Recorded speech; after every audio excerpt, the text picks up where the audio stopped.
Hello बच्चों। जैसा कि हम अपनी पाठ्य पुस्तक वसंत का अध्याय 2 दादी माँ पढ़ रहे हैं। इससे पहले 2 वीडियो में मैंने बताया कि लेखक अपनी दादी माँ के साथ बिताए हुए पलों को याद कर इस कहानी का लेखन किया है। इस वीडियो के माध्यम में मैं कहानी के आगे का भाग वृत्तांत करूँगी। तो आइए पढ़ते हैं आगे। दादी माँ अक्सर उदास रहा करती। माघ के दिन थे। कड़ाके की जाड़ा पड़ रहा था। जाड़ा मीन्स ठंड। पछुआ का सन्नाटा और पाले की शीत हड्डियों में घुसी पड़ती। शाम को मैंने देखा दादी माँ गीली धोती पहने कोने वाले घर के एक संदूक पर दिया जलाए हाथ जोड़कर बैठी है। उनकी स्नेह कातर आँखों में मैंने आंसू कभी नहीं देखे थे। मैं बहुत देर तक मन मारे उनके पास बैठा रहा। उन्होंने आंखें खोली। दादी माँ, मैंने धीरे से कहा, क्या है रे, तू यहाँ क्यों बैठा है? दादी माँ, एक बात पूछूं, बताओगी ना? मैंने उनकी स्नेहपूर्ण आँखों की ओर देखा। अब दादी माँ अक्सर उदास रहा करती थी। माघ का महीना आ गया। माघ का महीना होता है जब बहुत कड़ाके की ठंड पड़ती है। दिसंबर जनवरी का महीना या नवंबर दिसंबर का लगा लो, उस टाइम के आसपास का। अब एक दिन क्या हुआ कि उन्होंने देखा, लेखक ने, कि एक घर के कोने में एक संदूक पड़ा हुआ है और दादी माँ उसके पास जाके बैठ जाती है। और दादी माँ ने गीली साड़ी पहन रखी। इतनी कड़ाके की ठंड में दादी माँ ने गीली साड़ी पहनी हुई उस संदूक के पास जाके बैठ जाती हैं और उस संदूक पर एक दिया जला देती है। तो अभी इतनी ठंड में दादी माँ को लेखक देखता है कि गीली साड़ी पहनी हुई है और दादी माँ कड़ाके की ठंड में संदूक के पास आकर बैठ जाती है और उस पर एक दीपक जला देती है। अब लेखक बड़े ध्यान से देख रहा था दादी माँ को कि दादी माँ रो तो नहीं रही हैं। उसने पूछा भी कि दादी माँ, तुम रो तो नहीं रही? तो दादी माँ ने कहा, नहीं बेटा, मैं क्यों रहूँगी? तो दादी माँ कहती है कि तुम चलो बेटा, खाना खाओ।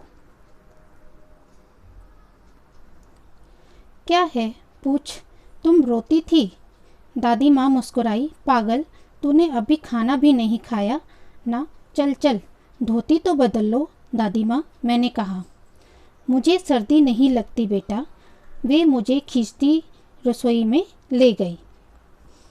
अभी दादी माँ ने गीले वस्त्र पहन रखे थे। अब वो लेखक देखता है कि वो दादी माँ वैसे ही गीले वस्त्र में उतनी कड़ाके की ठंड में उस संदूक के पास जाके बैठ जाती है और एक दीपक जला लेती है।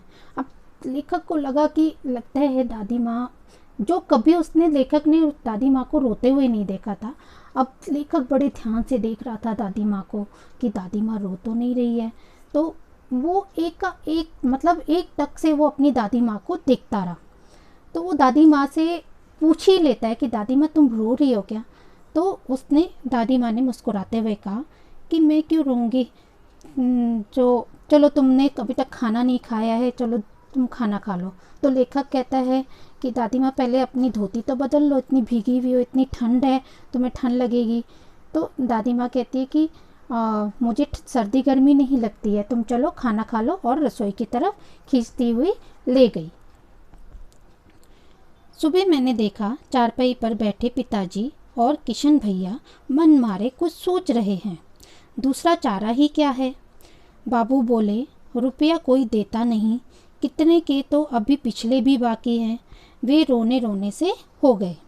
अब यहाँ पे क्या बताया लेखक ने? अभी लेखक की तो आर्थिक स्थिति घर की तो बिगड़ गई थी।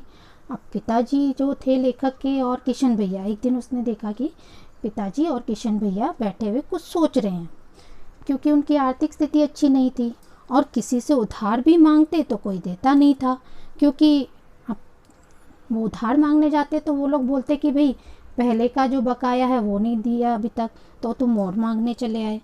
और कईयों को तो बहुत ज़्यादा देना बाकी था, तो इस वजह से उनको उधार भी नहीं मिलता था। और उन ये सब बताते हुए जो है उनका गला भर आता है। रोता क्यों है रे? दादी माँ ने उनका माथा सहलाते हुए कहा। मैं तो अभी हूँ ही। उन्होंने संदूक खोलकर एक चमकती सी चीज़ निकाली। तेरे दादा ने यह कंगन मुझे इसी दिन के लिए पहनाया था। उनका गला भर आया। मैंने इसे पहना नहीं, इसे सहेज कर रखती आई हूँ। यह उनके वंश की निशानी है। उन्होंने आंसू पोंछकर कहा। पुराने लोग आगा पीछा सब सोच लेते हैं बेटा। अब यहाँ पे दादी माँ ने क्या कहा कि जब किशन भैया और पिताजी जब परेशान थे कि अब आगे का कैसे चलेगा, वो किसी से उधार भी मांगते तो कोई देता नहीं, और कईयों को तो इनको उधार चुकाना भी था, तो कहीं से भी कुछ इंतज़ाम नहीं हो रहा था और गला भर आता है ये सब बताते हुए। तो दादी माँ माथा सहलाते हुए बोलती है कि बेटा तू रोता क्यों है, मैं तो हूँ ना अभी। और फिर दादी माँ ने उस संदूक से एक संदूक खोला और चमकती हुई एक चीज़ निकाली, और वो क्या होता है, वो कंगन होता है, सोने का कड़ा। तो यह तुम्हारा, दादी माँ उस कड़े को दिखा के बोलती है कि ये तुम्हारे दादाजी ने मुझे दिया था, जो मैंने इसको पहना भी नहीं, मैंने बहुत संभाल के रखा था, और ये तुम्हारे पुरखों की निशानी है, और इसको मैंने बड़े संभाल कर रखा था। और ये निशानी दादी माँ अपने बेटे को दे देती है और कहती है कि ये अब तुम्हारी परेशानी में तुम्हारे काम आएगा। हाँ, अब बड़े बुज़ुर्ग जो हैं वो अपने बच्चों को परेशानी में थोड़ी ना देख सकते हैं। तो दादी माँ ने क्या किया कि बच्चों को परेशान देख के वो तुरंत अपने संदूक को खोलती है और अपना एक सोने का कड़ा निकाल कर बेटे को दे देती है कि ये अब तुम्हारी परेशानी में तुम्हारे काम आएगा। सचमुच मुझे दादी माँ शाप भ्रष्ट देवी सी लगी।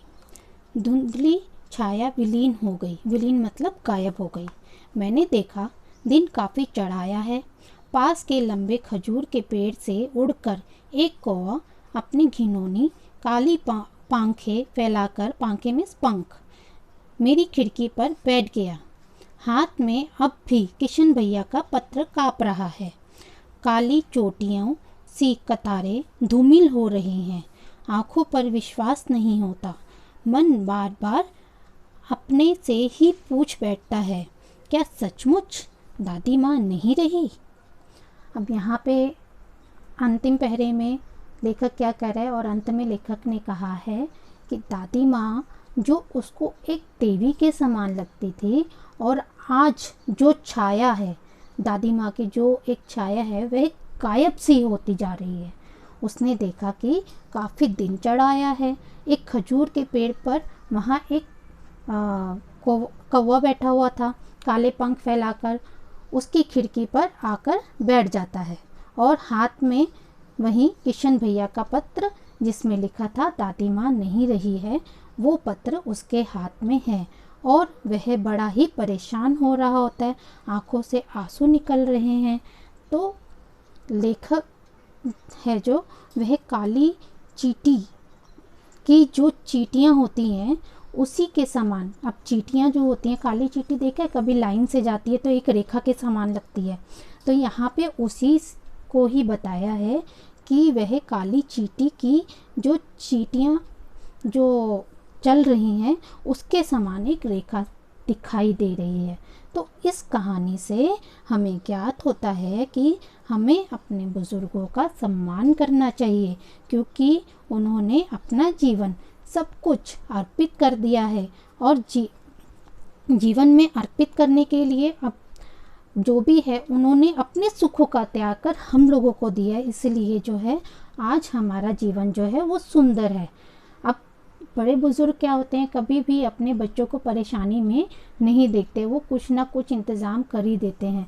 जैसा कि इसमें लेखक ने बताया कि जब उनकी आर्थिक स्थिति ख़राब थी तो किशन भैया और पिताजी परेशान हो रहे थे, तो तुरंत उन्होंने अपना जो एक कड़ा था जो सहेज के उन्होंने रखा हुआ था, बड़े ही संभाल के रखा हुआ था, वो तुरंत ही अपने बच्चों को परेशान देख के वो निकाल के दे देती है।